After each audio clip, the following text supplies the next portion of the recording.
So this is a quick overview of editing the footage you shot for your bump assignment. I shot some footage of myself, which I don't recommend everybody do, but it was quick and easy for me to film. And that footage is of me sitting here working on my computer. What I'm going to do is speed that up and go for some kind of emo working professor kind of a look. So I've opened up Premiere Pro, and I've saved this project as bump example, but you could save that as whatever you'd like to.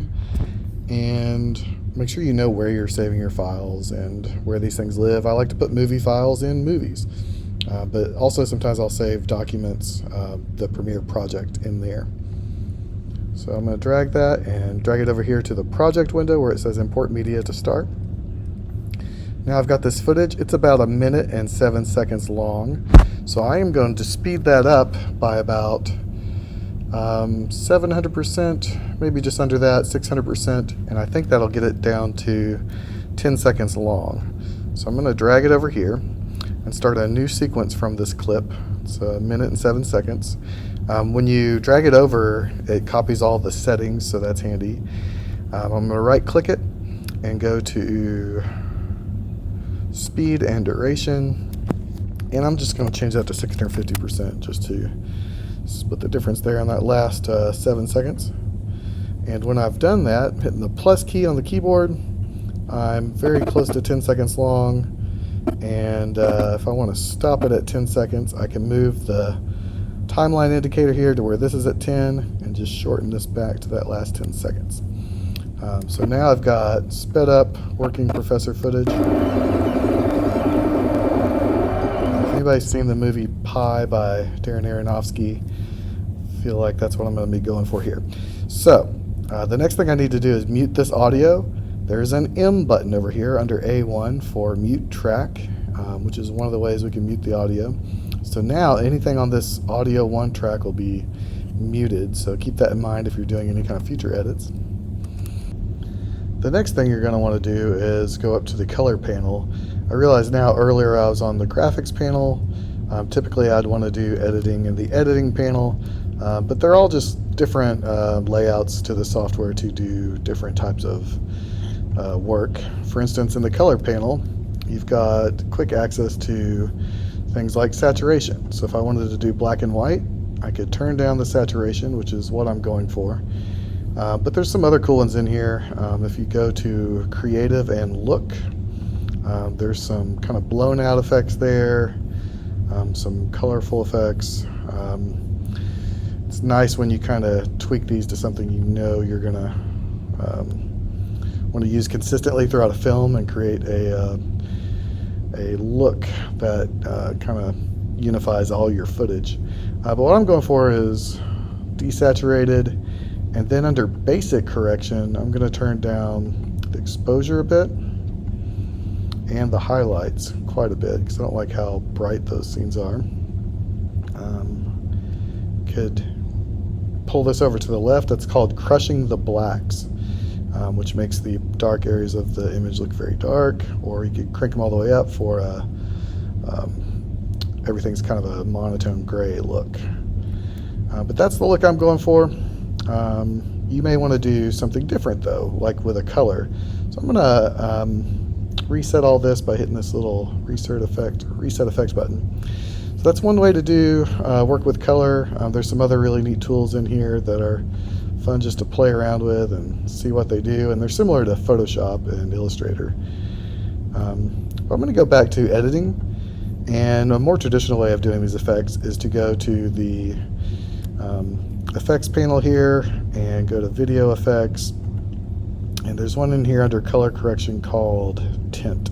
This is just a very simple filter. I'm going to drag it on here and drop it, and it immediately makes my image black and white.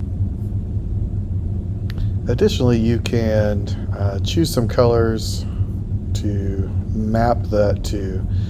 For instance, click on this eyedropper here. So now it's going to make all of the black parts of the image kind of a pinkish color that I chose. I'm going to make that, say, maybe my shirt color. So now it's all kind of a blue and white. You can get really obnoxious with it by choosing some opposite colors here on the color wheel. So opposite from blue would be getting kind of a greenish yellow. I'm going to go for more of an orange.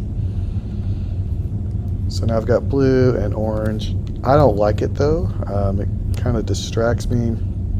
So I'm just going to go back to making this area white. And that area I'm going to make a darker blue by pulling this over here towards a darker blue. And the last thing I want is back in color, you can add a vignette. So I'm going to go to the color panel, close up some of these other panels and go to vignette. And basically you turn this down to negative. You can also change the how large or small this vignette is, and how noticeable it is. I'm going to just kind of darken the corners there so you can see with or without it. And that is all the color manipulation I'm going to do to this image. Now I'm going to add a graphic. So I'm going up here to the graphics panel, and I'm going to choose one of these templates. You can do some very simple graphics, but I'm just going to start with one of these and drag that over the image to the video 2 track on the timeline. If you have missing fonts like that, you can just hit OK and it'll throw some terrible font in there for you. So now you see the graphic is on top of my image. I have it kind of fade in. I'm going to click on the beginning of this and hit Command D. That does a default cross dissolve. So now that text fades in. And then I'm going to put this at the bottom of the screen. Ideally these things fit in somewhere. One thing I could do is put it, on the side of the Wonder Woman graphic here or something. So if I point just outside of one of these handles, I could line it up here.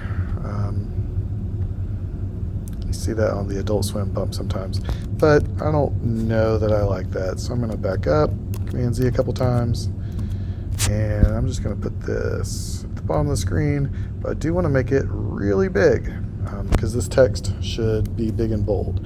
So now I'm going to go in here, click on Edit, your title here, or you could double click in the track or triple click, and I'm going to put WAWL.org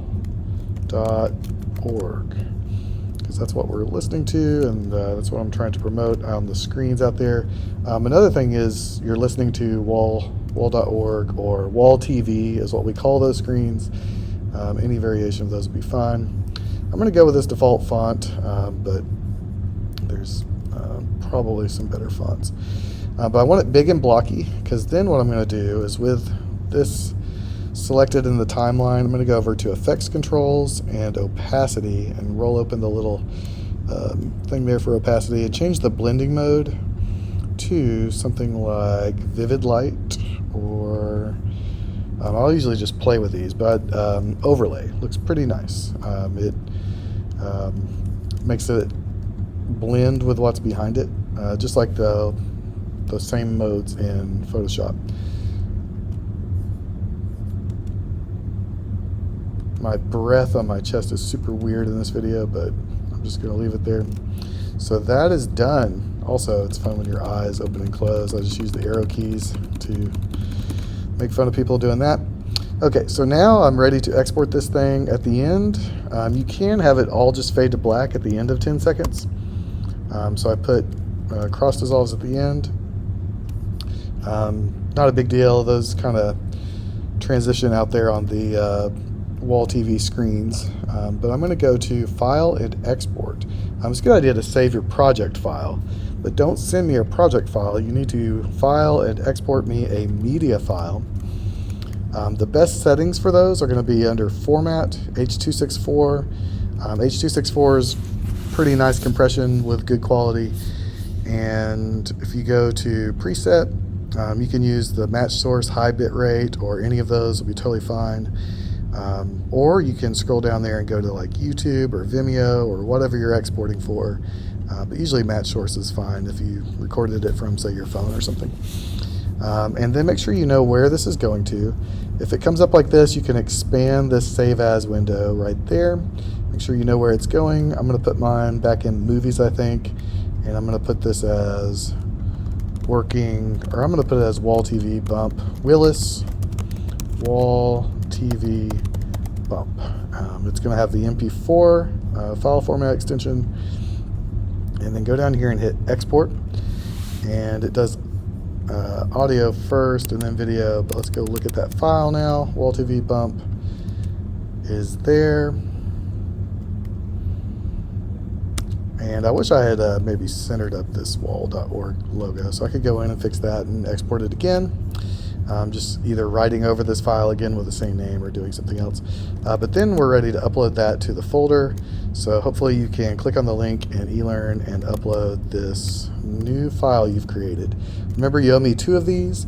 I'm going to share some other options for some stock footage if you'd like to download. So I'll be looking for a link for that.